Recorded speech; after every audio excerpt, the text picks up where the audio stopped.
DPI Tamil News. முக்கல்நாயக்கம்பட்டி அருகே கோவிலில் பூமிதி திருவிழா கொண்டாட்டம். தருமபுரி மாவட்டம் எட்டிமரத்துப்பட்டி அடுத்து முக்கல்நாயக்கம்பட்டி அருகே உள்ள ஸ்ரீ முத்துமாரியம்மன், ஸ்ரீ துர்காளியம்மன், ஸ்ரீ மாசாணியம்மன் கோவிலில் பூமிதி திருவிழா வெகு விமர்சையாக நடைபெற்றது. இந்த விழாவானது 21ஆம் ஆண்டை தொடர்ந்து சிறப்பாக கொண்டாடப்பட்டது. காலை 9 மணி அளவில் மூலவர் சுவாமிக்கு அபிஷேகம்.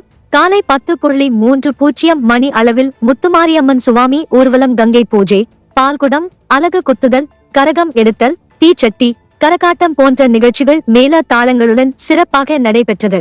மதியம் 2 மணி அளவில் பூமிதி விழாவில் பக்தர்கள் திரளாக கலந்து கொண்டு பூமிதி குண்டத்தில் இறங்கினர்.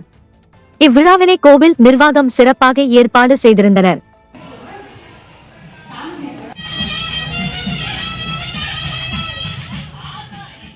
குறும் செய்திகள் உடனுக்குடன் தெரிந்து கொள்ள DPI தமிழ் நியூஸ் சேனலை சப்ஸ்கிரைப் செய்து இணைந்திருங்கள்.